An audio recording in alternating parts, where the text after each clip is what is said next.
کہا جاتا ہے کہ تاج محل شاہ جہاں نے بنایا، لیکن لوگ کہتے ہیں بھئی تاج محل شاہ جہاں نے نہیں بنایا۔ تاج محل کو بنانے والے جو تھے عام مزدور تھے، ہنرمند تھے، آرٹسٹ تھے، کیلیگرافر تھے، معمار تھے کہ جنہوں نے یہ تاج محل بنایا، لیکن ان کو آپ تاریخ سے بالکل غائب کر دیتے ہیں۔ بالکل اسی طرح کافی لوگوں نے اب لکھا ہے غلاموں کی تاریخ کے اوپر۔ ان کا کہنا ہے کہ آپ یونان کی تہذیب کو دیکھیں یا روم کی تہذیب کو دیکھیں، اس کے اندر سارا کام جو ہے غلام کیا کرتے تھے، یعنی گھریلو کام بھی وہ کرتے تھے، کاشتکاری بھی وہ کرتے تھے، یہاں تک تھا کہ ان کے بچوں کو پڑھایا بھی وہ کرتے تھے۔ اب اس کی وجہ سے ان کی اشرافیہ کو وقت مل گیا۔ ان کا کہنا ہے کہ یہ سقراط اور افلاطون اور ارسطو شاید نہیں ہوتے اگر غلام نہیں ہوتے تو۔ اس کی وجہ سے انہیں یہ فرصت کے اوقات ملے کہ انہوں نے اپنا سارا وقت یعنی فلسفے کی سوچ کے اندر مطلب کہ صرف کیا، اور ان کے ہاں اتنے بڑے بڑے ڈرامہ نویس پیدا ہوئے، اتنے شاعر پیدا ہوئے، تو کہتے ہیں کہ اس میں جو غلاموں کا کردار ہے اس کو ہم بھول جاتے ہیں۔ اور اسی طریقے سے اب ایک بالکل تاریخ کے اندر نیا مکتبہ فکر ہے جو ہے عورتوں کی تاریخ۔ اب عورتوں نے چیلنج کیا ہے کہ آپ نے ہمیں تاریخ سے بالکل نکال رکھا ہے، اور آپ کی سمجھتے ہیں کہ جیسے ابتدائی پیریڈ میں جس کو ہم شکار اور گیدرنگ کا پیریڈ کہتے ہیں، اس میں بھی عورتیں غائب ہیں، حالانکہ اس وقت عورت و مرد برابر تھے۔ کوئی جنس کی تفریق جو ہے وہ اس طرح سے نہیں تھی جیسے آج کے دور کے اندر ہے۔ اسی طریقے سے جب زراعتی زمانہ آتا ہے تو اس کے اندر سب سے بڑا مطلب کہ کنٹریبیوشن یا حصہ جو ہے زراعت کے ترقی میں اور ترویج کے اندر وہ عورتوں کا ہے کہ انہوں نے کھیتی باڑی کے نئے نئے مطلب کہ آلات بھی دریافت کیے اور کھیتی باڑی کے طریقے بھی انہوں نے دریافت کیے، لیکن ان کی ساری کاوشوں کو تاریخ جو ہے وہ نظر انداز کر دیتی ہے۔ لہٰذا اب عورتیں جو ہیں وہ اپنی تاریخ لکھ رہی ہیں کہ ہمارا تاریخ کے اندر جو حصہ ہے اس کو بھی تسلیم جو ہے وہ کرنا چاہیے۔ اور میرا خیال سے اسی طرح بچوں کا بھی تاریخ کے اندر حصہ ہے، بچے بھی تاریخ کے اندر اپنا کردار ادا کرتے ہیں۔ تو اب تک جن لوگوں کو تاریخ میں حاشیے کے اوپر رکھ دیا گیا تھا اور جن کو تاریخ میں اہمیت نہیں دی گئی تھی، اب آج کل کے مورخ جو ہیں وہ کوشش کر رہے ہیں کہ تاریخ کو یہ شخصیتوں کے چنگل سے نکالا جائے، حکمرانوں کے درباروں سے نکالا جائے اور ان کو عوام تک لے کے آیا جائے اور بتایا جائے کہ اصل تاریخ بنانے والے جو ہیں وہ عام لوگ ہیں، بڑی بڑی شخصیتیں نہیں ہیں۔ پاکستان میں تاریخ کا مضمون نصاب میں پرائمری سے یونیورسٹی تک پڑھایا جاتا ہے، لیکن کیا تاریخ نویسی میں بھی حکومت کی سرپرستی اور عوام کی دلچسپی کا عنصر موجود ہے؟ نہیں، دیکھیں، ایک تو بات یہ ہوئی ہے کہ 1960 تک ہمارے اسکولوں میں تاریخ و جغرافیہ پڑھایا جاتا تھا، اور اس کے اندر ہم قدیم ہندوستان کی تاریخ سے لے کر اور جدید تاریخ جو ہیں وہ پڑھا کرتے تھے۔ لیکن 1960 میں جب شریف کمیشن بنا ہے، یعنی تعلیمی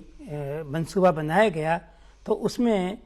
تاریخ و جغرافیہ دونوں کو اسکول کے نصاب سے نکال دیا گیا، اور اس کی جگہ سماجی علوم جو ہے وہ اس کو مطلب کہ شامل کیا گیا۔ اس کا نتیجہ یہ ہے کہ تاریخ جو ہے اس سماجی علوم کا اب ایک حصہ ہو کے رہ گئی ہے، اور ایک حصہ ہونے کی وجہ سے وہ ٹکڑے ٹکڑے ہے، اس کے اندر کوئی تسلسل مطلب کہ نہیں ہے۔ ہم شروع کرتے ہیں وادی سندھ سے، پھر ایک دم آ جاتے ہیں عربوں کی فتح سندھ پہ، پھر ایک دم آ جاتے ہیں سر سید خان کے اوپر، اور پھر پاکستان کی تحریک پر، تو اس سے کوئی تاریخ کا مفہوم جو ہے طالب علم کے ذہن میں وہ نہیں آتا ہے۔ اچھا، دوسرا یہ ہے کہ پھر ہمارے یہاں کالجوں میں یا یونیورسٹیوں کے اندر یہ اختیاری مضمون ہے کہ میں طالب علم لیں یا نہ لیں، لیکن آپ دیکھیں گے کہ وہاں بھی تاریخ کو جس انداز سے پڑھا جاتا ہے وہ وہی ہے اب تک جو کہ نوآبادیاتی دور میں پڑھائی جاتی تھی۔ وہی سیاسی تاریخ ہے، اسی طریقے سے سلاطین کا پیریڈ ہے، مغل پیریڈ ہے، برطانوی عہد ہے، اسی طریقے سے پڑھا جاتا ہے، جبکہ تاریخ اب بالکل بدل گئی ہے۔ جیسے آپ کو معلوم ہوگا کہ تاریخ کے اندر بڑی تبدیلی آئی۔ ایک تو یہ تھا کہ تاریخ اب سیاسی تاریخ نہیں ہونی چاہیے، چنانچہ فرانس میں ایک مشہور مورخوں کا مکتبہ فکر پیدا ہوا جو انالس اسکولز آف ہسٹورینز کہلاتے ہیں۔ انہوں نے کہا کہ تاریخ کا مضمون ایسا ہے کہ ہم ہر چیز کی تاریخ لکھ سکتے ہیں،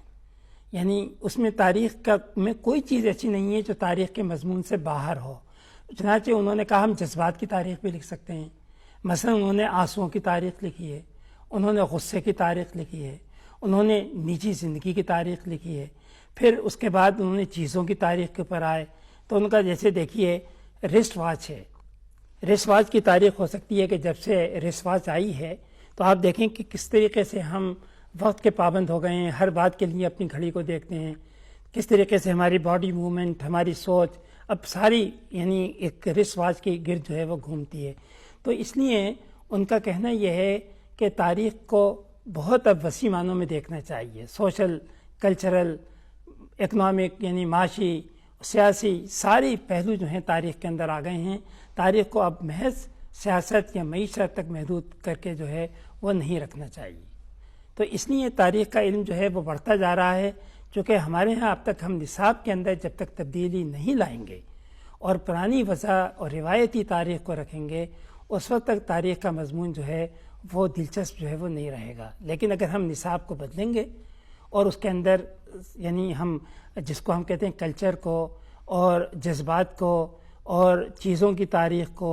ان کو لے کر آئیں گے تو یقیناً تاریخ کا موضوع جو ہے وہ بالکل ایک نئی دنیا آپ کے سامنے لے کے آئے گا۔ آپ نے فرمایا کہ پاکستان میں تاریخ کے نصاب کو تبدیل ہونا چاہیے۔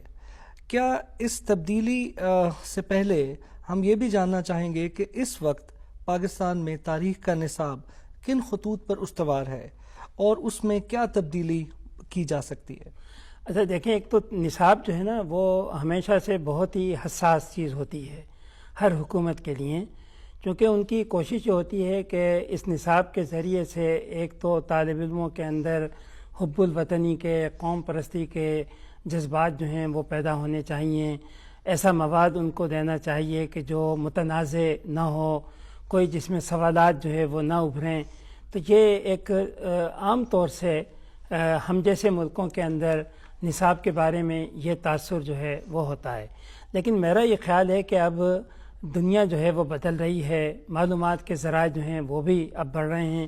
تو اب نصاب کو تبدیل کرنے کے لیے جو ضروری ہے کہ جو تاریخ میں نئی تحقیقات ہو رہی ہیں ان نئی تحقیقات کو سامنے لانے کی ضرورت ہے۔ مثلاً تہذیبوں کے بارے میں جو نئی نئی معلومات ہمارے پاس آ رہی ہیں، یا جو تاریخ کے بارے میں ہم کہہ رہے ہیں کہ تاریخ عام لوگ بناتے ہیں، اس انداز سے تاریخ کو جو ہے وہ پڑھانا چاہیے۔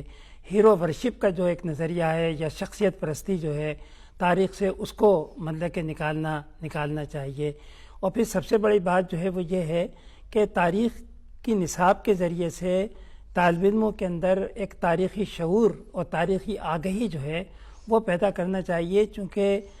آپ دیکھیں تو آپ تاریخ آپ کی ارد گرد رہتی ہے، عمارتوں کے اندر تاریخ ہے، آپ جو کہانیاں سنتے ہیں اس کے اندر تاریخ ہے، تو بچوں کو یہ احساس ہونا چاہیے کہ میں خود ایک تاریخ کی دنیا میں رہتا ہوں اور مجھے تاریخ کو کس طریقے سے دریافت کرنا چاہیے، اور یہ تاریخی آگہی جو ہے نصاب کے ذریعے سے ظاہر پیدا ہوتی ہے۔ اب نصاب کے اندر جیسا میں نے کہا، اس کے اندر جو بہت ضروری وہ یہ ہے کہ بتانا یہ چاہیے کہ تاریخی عمل جو ہے ایک تسلسل کے ساتھ جاری رہتا ہے۔ تاریخ کے اندر ایک جو بہت اہم چیز آتی ہے وہ آتی ہے تبدیلی کی، کہ سماج جو ہے تبدیل ہوتے رہتے ہیں، ایک جگہ ہمیشہ ٹھہرے ہوئے نہیں رہتے ہیں، قدیم اور جدید روایات کے درمیان ایک کشمکش رہتی ہے، اور ظاہر ہے قدیم روایات کوشش کرتی ہیں کہ اپنے آپ کو باقی رکھیں،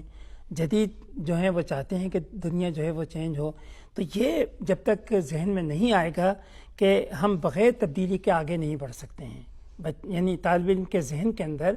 یہ چیز آنی چاہیے کہ ہمیں ہمیشہ ترقی پسند قوتوں کا ساتھ دینا چاہیے تاکہ ہمارا سماج جو ہے وہ آگے کی جانب بڑھ سکے۔ تو یہ کام جو ہے وہ تاریخی شعور کے ذریعے سے آتی ہے۔ اچھا، ایک آپ کا سوال جو تھا کہ حکومت کہاں تک سرپرستی کرتی ہے۔ اچھا، بات اصلی یہ ہے کہ ایک تو ہیں یونیورسٹیز کے اندر تاریخ کے شعبے کہ جہاں پر محض پڑھائی نہیں ہونی چاہیے تاریخ کی، بلکہ ساتھ ہی ساتھ وہاں پر تحقیق بھی جو ہے وہ ہونی چاہیے۔ دوسری بات یہ ہے کہ ایسے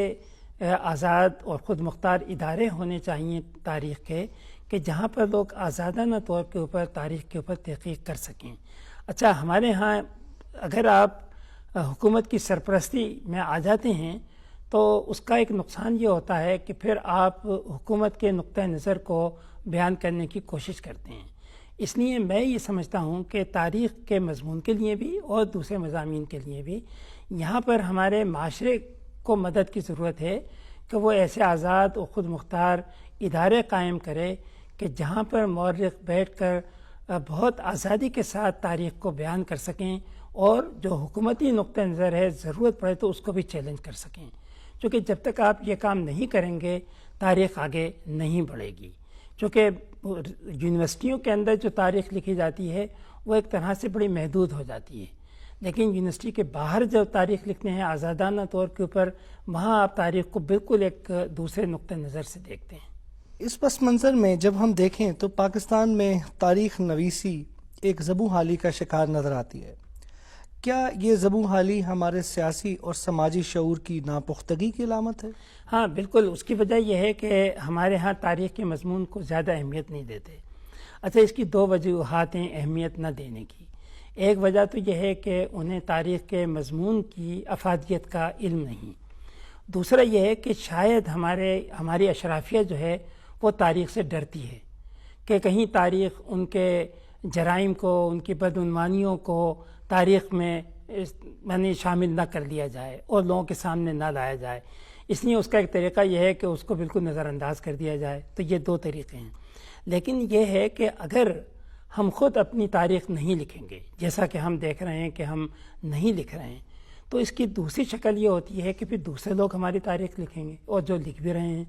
مثلا ہماری تاریخ کے ساتھ لکھنے والے باہر میں یعنی امریکی مورخین ہیں، یورپین مورخین ہیں، ہندوستانی مورخین ہیں، وہ اب ہماری تاریخ لکھ رہے ہیں، اور ہو یہ رہا ہے کہ تاریخ کے جو ماخذ ہیں وہ بھی ہمارے ہاتھ سے نکل رہے ہیں۔ ان کے پاس وہاں اچھی لائبریریز ہیں، ہماری تاریخ کے سارے ماخذ ان کے پاس ہیں،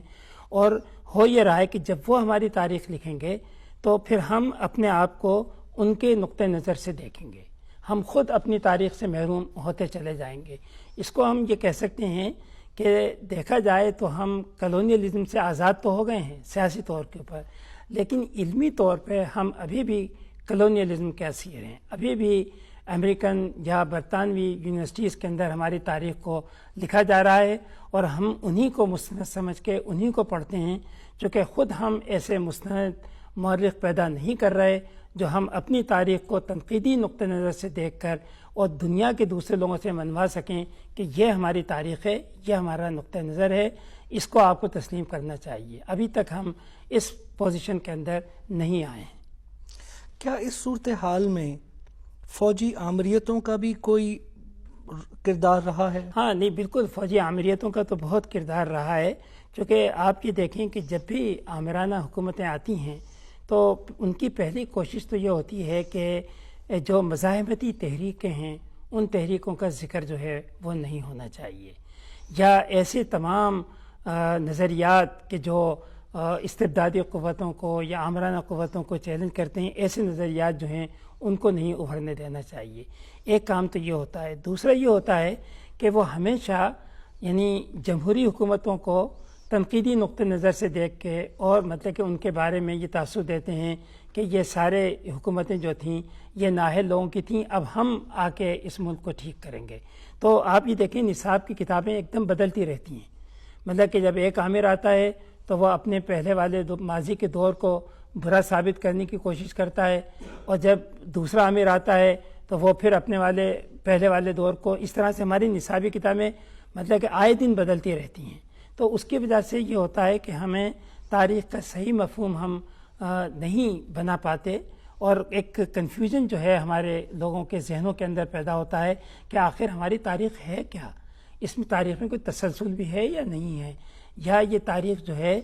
یہ تاریخ کوئی تبدیلی بھی لے کے آ رہی ہے یا نہیں آ رہی ہے، اس کے اندر کوئی مزاحمتی تحریکیں بھی ہیں یا نہیں ہیں، اس میں عوام کا کوئی کردار ہے یا نہیں ہے، یا اس کے اندر صرف چند اداروں کا کردار ہے جو آتے ہیں، طاقت پہ قبضہ کرتے ہیں اور حکومت پہ قابض ہو جاتے ہیں۔ تو گویا مورخ محض تاریخ کو محفوظ نہیں کرتا بلکہ تاریخ کی تشکیل میں بھی اپنا جمہوری کردار ادا کرتا ہے۔ ہاں بالکل، بہت مطلب کہ ضروری ہے، اور یہ آج کی بات نہیں ہے بلکہ اس دور میں بھی کہ جب کہ بادشاہتیں تھیں اور جب کہ یہ کہیے کہ سارے اختیارات بادشاہ کو ہوتے تھے، اس وقت بھی ایسے مورخ تھے کہ جو اپنی جان پہ کھیل کے صحیح بات لکھتے تھے. چین کے ایک مورخ کی مثال ہے کہ جب اس نے اپنے شہنشاہ کے خلاف تنقید کی تو اس کے ہاتھ کٹوا دیے گئے. تو اس نے کہا کہ چاہے میرا جسم کا ٹکڑے ٹکڑے کر دو لیکن میں وہی بات کروں گا جو سچائی پر ہے تاکہ آنے والی نسلیں جو ہیں گمراہ نہ ہوں. لیکن ہوتا یہ ہے کہ اس قسم کے مورخوں کی تعداد آمرانہ حکومتوں میں یا جابرانہ حکومتوں میں بہت کم ہوتی ہے. بہت کم لوگ ہوتے ہیں کہ جو سوسائٹی میں رہتے ہوئے اس کو چیلنج کریں اور مطلب کہ جو سچ بات ہے جو حقیقت ہے اس کو بیان کریں. بہت کم ہوتے ہیں. کچھ لوگ ایسے موقع پہ خفیہ طور پہ بھی لکھتے ہیں, تاریخ چھوڑ جاتے ہیں, پھر آنے والی کبھی نسلوں کے اندر وہ تاریخ ان کی ابھر کے آتی ہے اور لوگوں کے سامنے آتی ہے. لہٰذا یہ ہے کہ جو مورخ کا کام ہے وہ صرف واقعات کو لکھنا ہی نہیں ہے بلکہ ساتھ ہی ساتھ یہ بھی بتانا ہے کہ سماج کے اندر مطلب کہ کیا کچھ ہو رہا تھا, عام لوگ جو ہیں وہ کس مطلب کہ اذیت سے گزر رہے تھے, ان کے خیالات کیا تھے, ان کے جذبات کیا تھے. جب تک یہ چیزیں تاریخ کا حصہ نہیں ہوں گی تاریخ پھر کوئی سبق نہیں دیتی ہے. آپ کی گفتگو سے یوں معلوم ہوتا ہے کہ ہم اثر تاریخ لکھنا ماضی کی تاریخ لکھنے سے کہیں زیادہ مشکل ہے. جی بالکل, آپ نے اچھا سوال کیا. یہ بہت مشکل ہے کیونکہ اگر آپ موجودہ پاکستان میں بھی دیکھ لیں تو اس وقت آپ دیکھیں کہ اس وقت مذہبی جماعتیں ہیں, اس وقت ایتھنک گروپس ہیں, اس وقت مطلب کہ سیاسی گروپ جماعتیں ہیں یا سیاسی گروپس ہیں. اب یہ ہے کہ آپ اگر کسی کے خلاف ذرا بھی کوئی چیز لکھتے ہیں تو ایک دم ایک طوفان کھڑا ہو جاتا ہے. لہٰذا ایک مورخ کے لیے بہت مشکل ہے کہ وہ کیا لکھے, چونکہ ایک دم دوسرا یہ کہتا ہے کہ آپ نے میرے عقائد کو چیلنج کر دیا, آپ نے میرے نظریات کو چیلنج کر دیا, آپ نے ہمارے منشور کو چیلنج کر دیا. تو یہی چیز جو ہے ریاست کے اوپر بھی آ جاتی ہے, چونکہ ہماری ریاست بھی چونکہ ایک نظریاتی ریاست ہے تو یہاں بھی یہ ایک بڑا مسئلہ ہے کہ اگر ہم نظریاتی حدود و قیود سے باہر ہو کر اگر اس کو چیلنج کرتے ہیں تو وہ بھی ہمارے لیے ایک مسئلہ بن جاتی ہے, وہ پھر قابل قبول